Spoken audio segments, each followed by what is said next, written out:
19টা গরু নিয়ে আসছি। একটা গরুর দাম মনে করেন যে 6 লক্ষ, সেই গরুর দাম বলছে হলো 3,20,000, 2,80,000। তো এখন তো যে পরিমাণে খরচ, সে খরচ তো উঠতেছে না। তো এখন খামার আলারা খুব সমস্যার মধ্যে পড়েছে। কালকে রাতে থেকে আমরা এই বৃন্দাবনে ঘুরতেছি। গরুর দাম অনেক বেশি চাচ্ছে। যেটা আমার কথা, যেটা ন্যায্য দাম, পশুর ন্যায্য দাম সেটা চাবে কি তারা এরকম কথা ওনারা মনে করেন 2 লাখ টাকা গরু 4.5 লাখ টাকা চা বসছে, তো ক্রেতা নিবে কোথায় থেকে? আমার কথা, এটা কুরবানি জিনিস। আপনাকে 10,000 বা 15,000 টাকা লাভবান হলে গরুটা ছেড়ে দিতে হবে। ওনারা একটা মনে করেন আশা করে নিয়ে বসে, ক্রেতা বলতে ভাই বেচবেন, এখন বেচবো না, খেলা হবে। তো খেলা কি হবে? কুরবানি জিনিস আপনি কি খেলতে চান?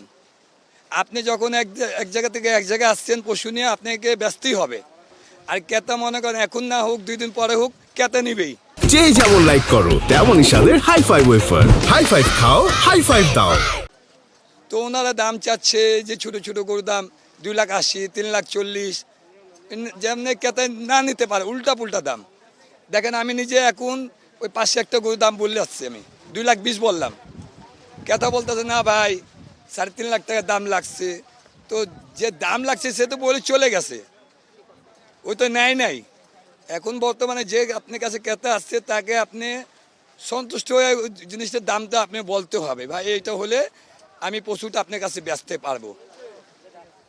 আজকে 2 দিন যাবত হাটে ঘুরতেছি, যে পরিমাণে গরু উঠছে মন ভরে গেছে, বাট ওনারা যেই পরিমাণে দাম চাচ্ছে কেনার মতো সাধ্য নাই।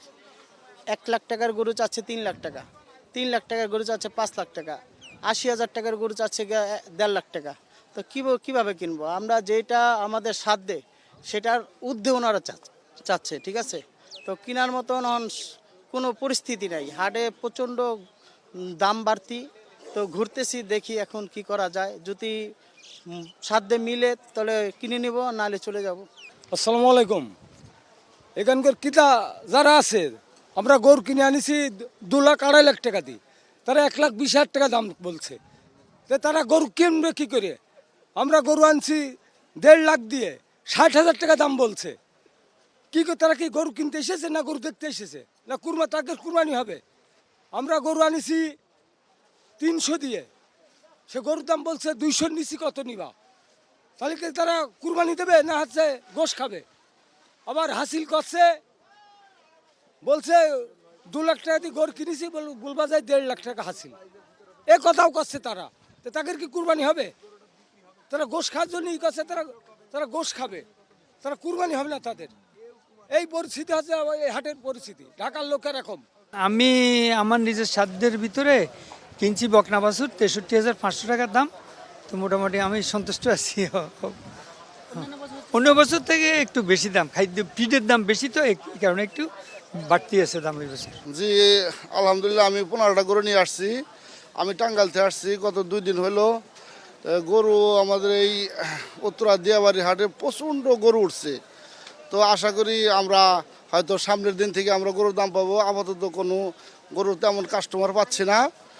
আর এখানে আমাদের হাটের সুযোগ সুবিধা অনেকই ভালো, কিন্তু আসলে আমাদের আশা মতো আমরা কাস্টমার পাচ্ছি না। আমরা আশাবাদী যে এই সরকারের কাছে যে ইন্ডিয়ান গরু যদি আমাদের বাংলাদেশে না ঢোকে, তাহলে আমাদের কৃষকরা এবং কি গরু ব্যবসায়ীরা লাভবান হবে। হ্যাঁ, এখন পর্যন্ত দাম বলছে মনে করেন যে 2 লাখ টাকার গরু। এই যে জিজ্ঞাসা করে ভাই আপনার গরু কত, আমি বললাম ভাই 2 লাখ টাকা দিন। না এত টাকা চান কেন? আমি বললাম ভাই এত টাকা না, তাহলে আপনার যে দাম আছে সেটাই বলেন। ভাই দিব 1,20,000 টাকা। এরকম কোনো ওই রকম নেওয়ার মতো কোনো কাস্টমার পাচ্ছি না। তা বিক্রি হচ্ছে, আশেপাশে কিছু কিছু গরু বিক্রি হচ্ছে, আশা করি বিক্রি হবে। হ্যাঁ, আশাবাদী ইনশাল্লাহ। এই হাট হচ্ছে ঐতিহ্যবাহী একটি হাট।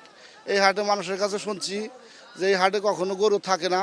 এই হাটের ঈদের আগের দিন গরু দড়ি বিক্রি হয়। তা আমরাও সেই আশায় বুক বেঁধে আছি, হয়তো ঈদের আগের দিন আমরা গরুর দড়ির বিক্রি হবে এবং কি আমরা ভালো টাকা পাবো। আমাদের গরু ব্যবসায়ীরা ইনশাল্লাহ সবাই হাসি মুখে বউ বাচ্চা নিয়ে ঘরে ফিরবে এবং ঈদ উদযাপন করে।